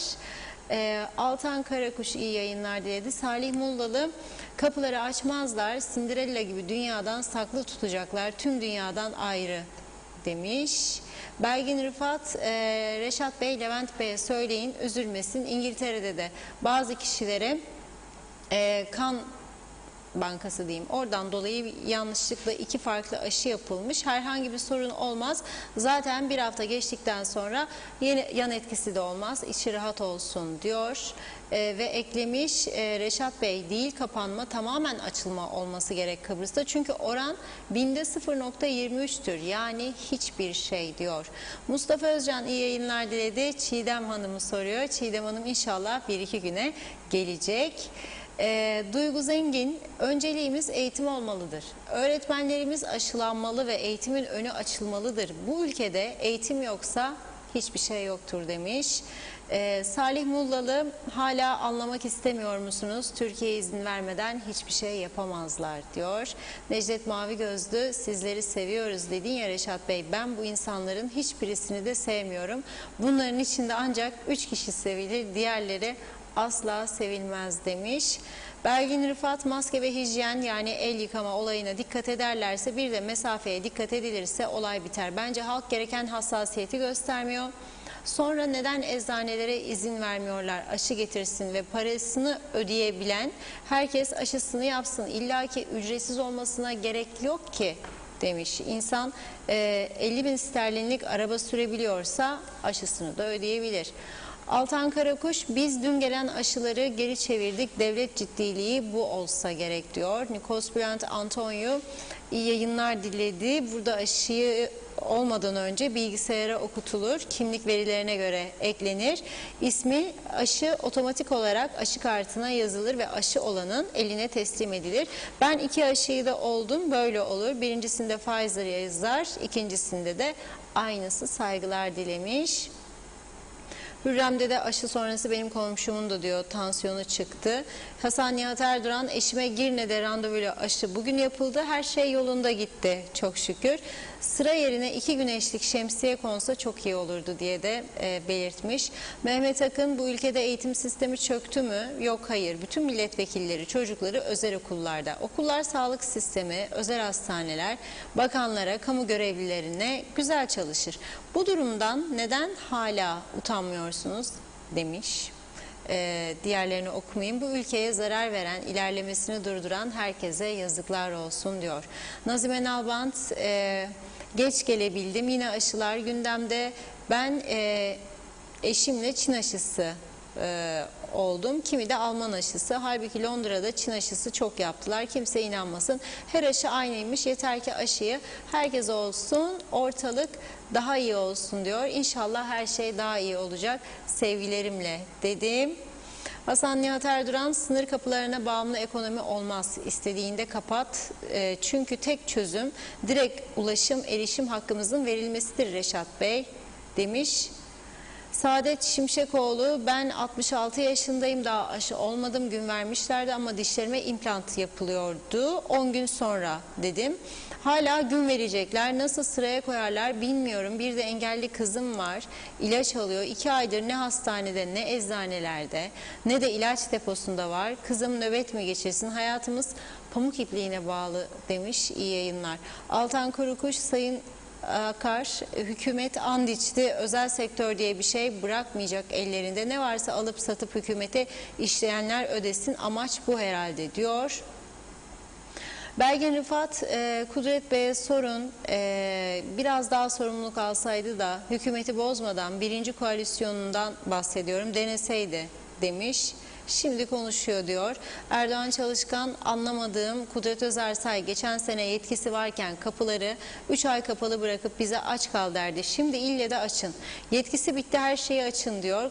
Korona geçen sene de vardı, bu sene yok mu diye sormuş. Levent Yüksek, bu dönemde tek gerçekçi ekonomiye can simidi olacak karar sınır kapılarının karşılıklı açılması olacaktır.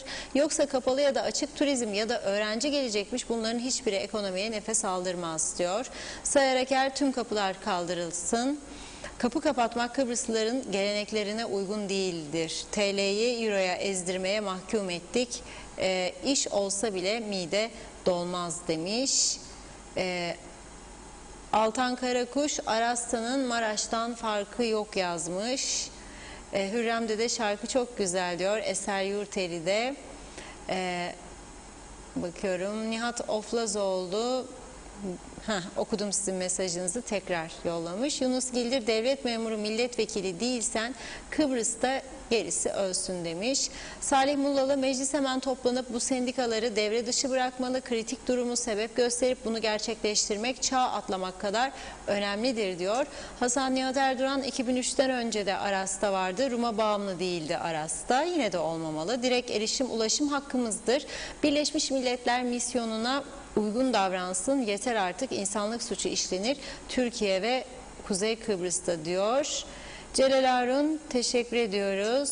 Aytaç Çağlaş da Kapılar açılsın. Biz yurt dışında yaşayan vatandaşlar ne olacak? Ben senede en az 4 defa adaya gelirdim.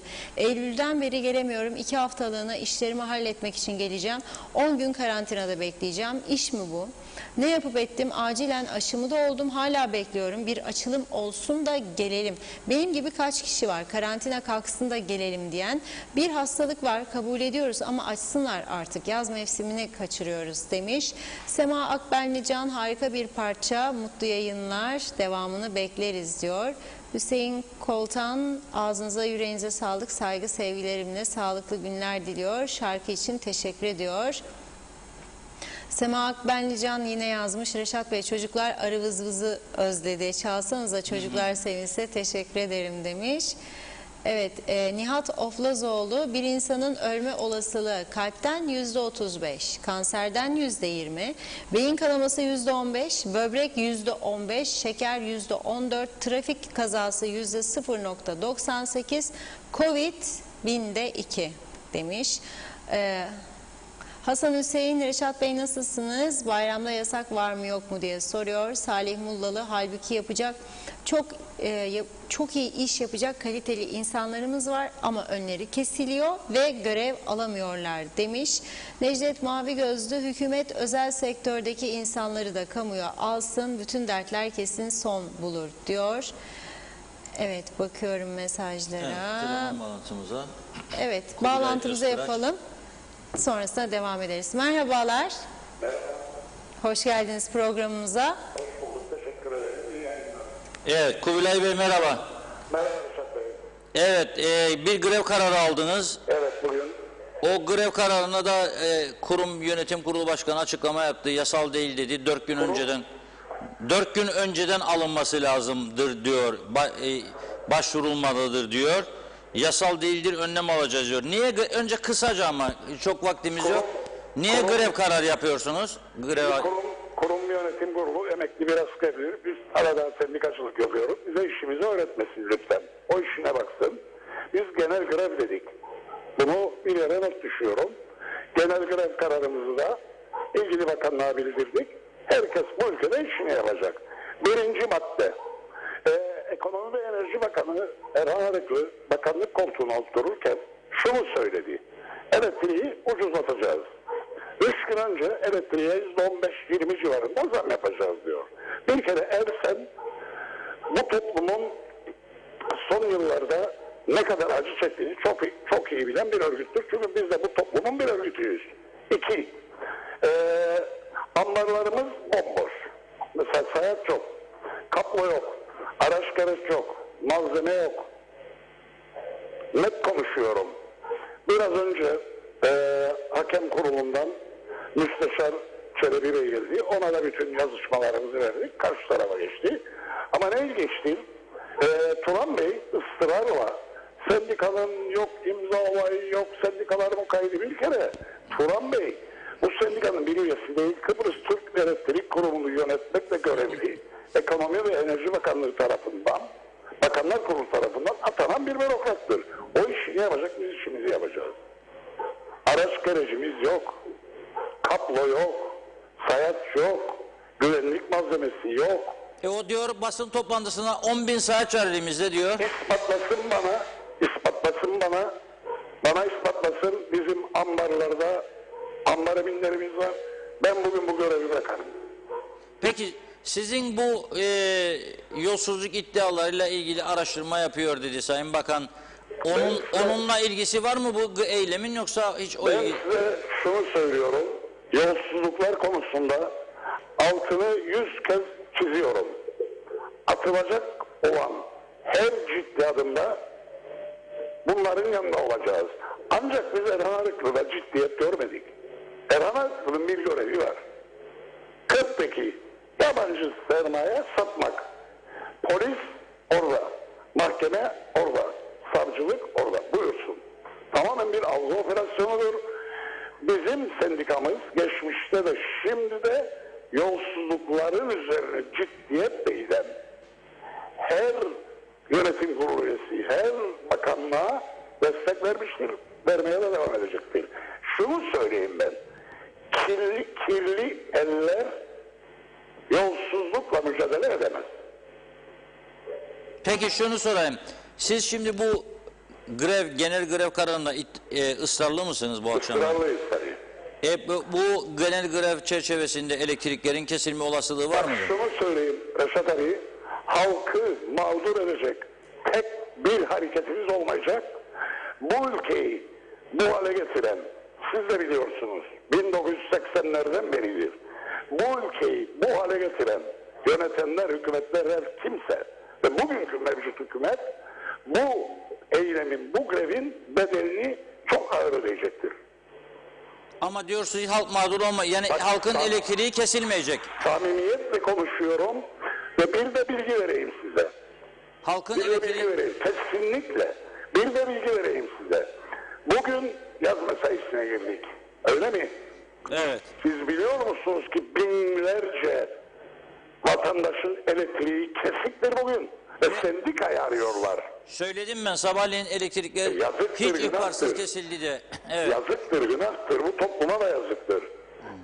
Reşat Bey, siz de bu ülkede 60'lı yaşayan bir insansınız, ben de. Bu ülkede yaşayan herkes bu ülkenin çocuğudur, evladıdır. Bu ülke iyi yönetilmiyor.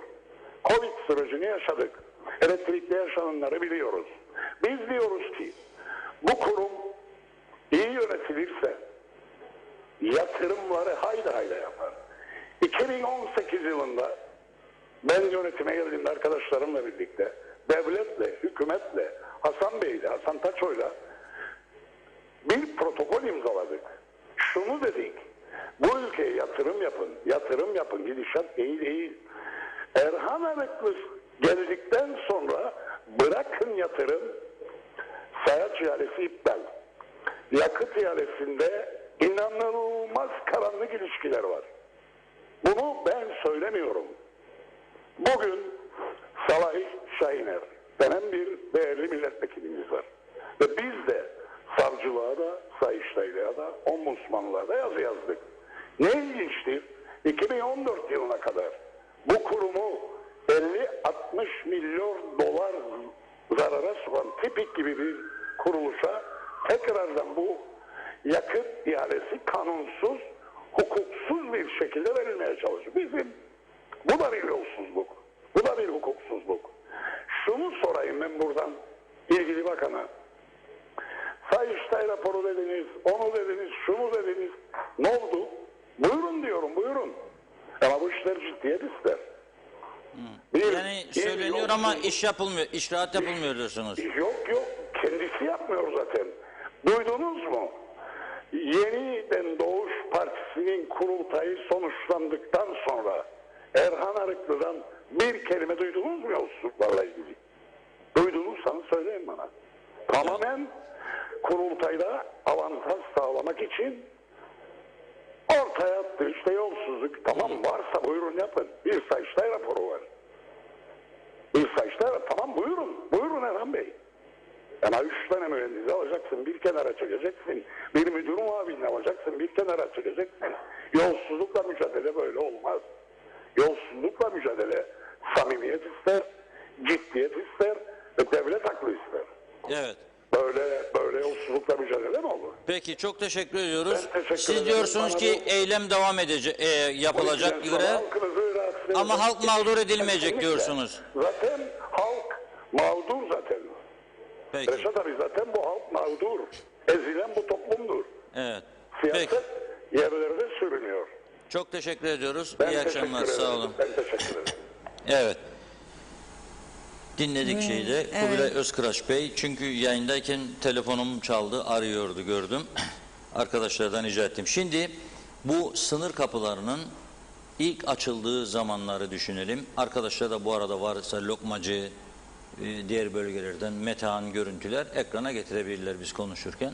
Şimdi bu sınır kapıların açıldığı ilk yıllarda gerçekten ticaret çarkı Rumların lehine dönüyordu.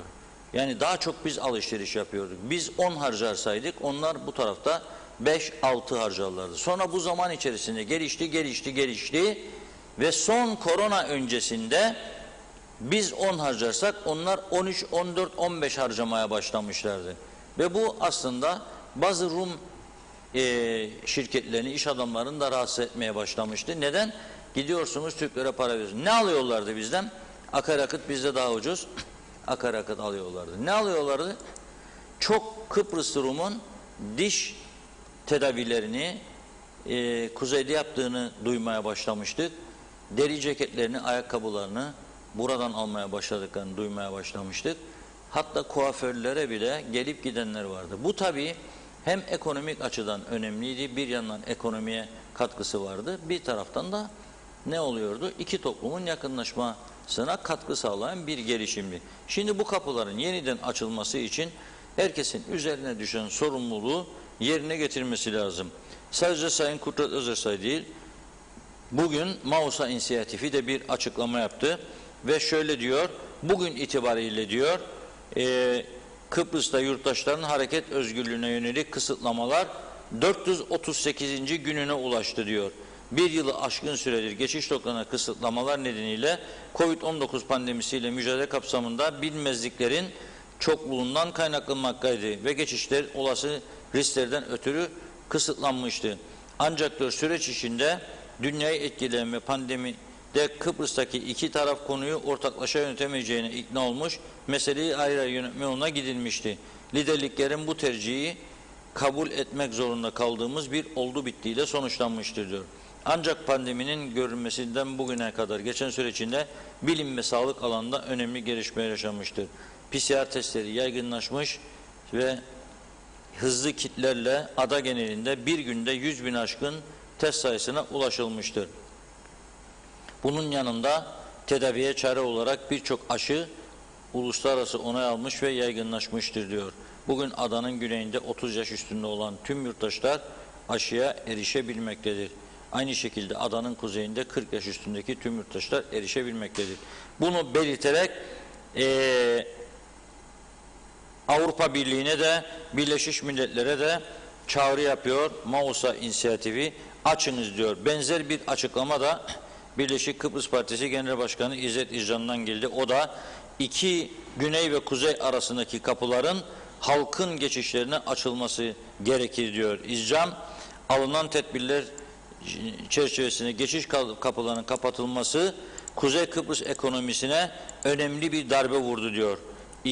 Kıbrıs'ın iki yanında süren aşılama ve alınan tedbirler sonucunda kısmı bir rahatlama yaşanıyor diyor. Ve Kıbrıs sorun çözümü çerçevesinde yoğun bir sürecin yeniden başlayacağını belirtiyor İzcan. Güven yaratıcı önlemler kapsamında toplumlar arası işbirliğinin ileriye taşınması gerekir diyor. Evet, Yeşilhat Tüzüğü kapsamında iki taraf arasındaki ticaretin durması patates üreticileri başta olmak üzere birçok üretici kesimi olumsuz yönde etkilemiştir diyor. Birçok yönden. Metehan yolunda, Yenikent yolunda, Arasla Çarşısı'nda kapanan veya kapatmak üzere olan çok iş yeri vardır. Bu insanlar sınır kapılarının açılmasını bekliyor.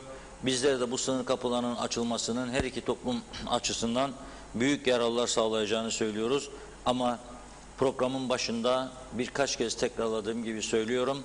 Güney Kıbrıs bugünden itibaren tüm sektörleri aştığı gibi turizmde de sadece aşı ile yolcu turist kabul etme uygulamasını başlattı. Ne PCR istiyor ne karantina şartlarını sürüyor. Biraz önce mesajlarda gördük.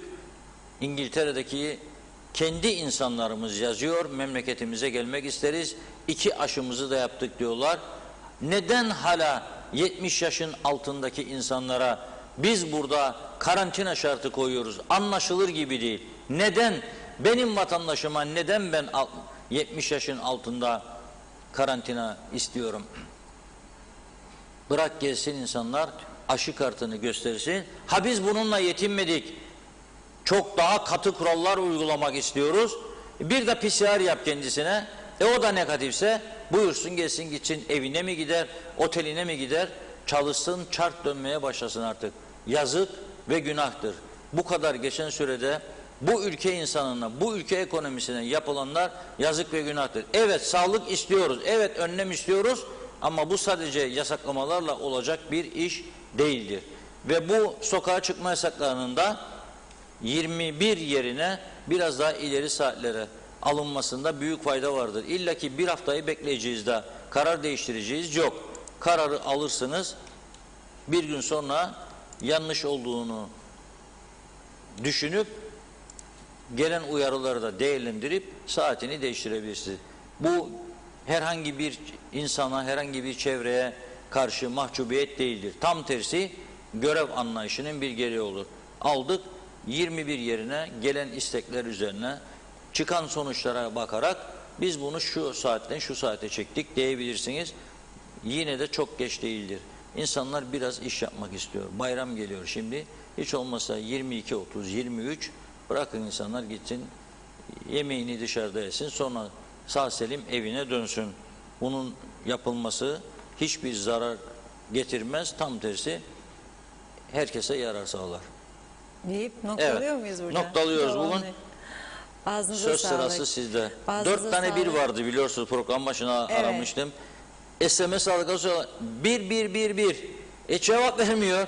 Mesai saati dışıdır diyor. Ya koyun bir kişi. Hay biz buradan para toplayalım kurumdan. Gariban arkadaşlardan 20'şer 30'ar 50'şer lira ödeyelim fazla mesailerini. Ya memleket hizmet alsın ya biraz. Verin bakanlar milletvekilleri 50'şer lira. Biter bu sorun. Yok mu? Yani 11 mesai saati sonrası bitti. Yaz mesaisine girdiler. Şimdi yandık. Birden sonra memleket ölüyor. Ya. Ne yapacağız biz şimdi? Nasıl çözecek? Yasağı koyun, koronayı bitti. Bundan olur mu ya sadece yasaklarla? Yani sadece yasaklarla olur mu bu iş? Yasak. Ne yiyecek, ne içecek insanlar? Yani bugüne kadar evet bir sabır gösterildi. Ama hep sabrın da bir sonu vardır. Kusura bakmasınlar. Evet, Ağzınıza sizin sağlık. mesajları varsa Çok acilen teşekkür ediyoruz. buyurun. İzleyicilerimiz bizden önce veda mesajlarını yazdılar. Yarın görüşürüz. Usandılar bizden demek ki gidin bir an önce diyorlar. Bize de yarın görüşürüz. Yok gidin diyorlar diye. bize herhalde öyle mi? Yok, Peki güzel gidelim o mesajlar zaman. var. Yunus Gildir diyor ki Kuzey Kıbrıs Türk Cumhuriyeti'nde 1 saat sonra elektrikler kesilecek demiş. Manolya Hasan Şahin benim hakkım haram olsun bir restorancı olarak o üst kurula demiş. Zehir zıkkım olsun diyor. İsmail Bükülmez Sağlık Üst Kurulu'nun sağlıkla alakası yok. Ülkeyi yönetmeye çalışıyorlar. Ülkeyi batırma kurulu olmuş. Hükümet yetkisini devretmiş demiş. Son olarak Mehmet Uluçaylı da Fundan anne yarım Dilber Beşoğlu sizleri beğenerek izlemektedir. Onlara da selamlar. Selamlar sevgiler Dilber Hanım'a da diyorum ve mesajlara bugünlük burada nokta koyuyorum. Sizin eklemek istediğiniz Mustafa var Zıbaylı mı Bey Reşat Bey? bu saatte haftanın ilk günü gücendirmeyeyim, okumazsam Evet. olmaz. Diyor ki biz bu ülkede kendi kendimizin ayağına kurşun sıkarken dışarıdan düşman aramaya gerek yok. Bak Kıptekin borcu diyor 340 milyon Türk lirası, alacağı da 800 milyona yakın. Kıptek'e borç yapan başta bazı devlet daireleri ve bazı kurumlar, bazı işletmeler, belediyeler var diyor. Bunca alacaklarını elde edemediği için diyor elektriğe zam yapma mecburiyetine kalıyor. Bu defa da diyor tabak diyor garibanın başında patlıyor. Yıllarca hep böyle oldu. Bugün de böyle olmaya devam ediyor. Böyle gelmiş böyle gidiyor demek istiyor. Böyle gelmiş böyle gitmemeli. Düzeltilmesi için herkes gayret sarf etmeli diyoruz ve veda ediyoruz. Yarına Ağzınıza kadar. sağlık. Çok teşekkür ediyoruz. Evet sevgili izleyenler, yarın yine aynı saatte önemli gündem başlıklarıyla sizlerle birlikte olacağız. Yeniden görüşünceye dek hoşça kalın.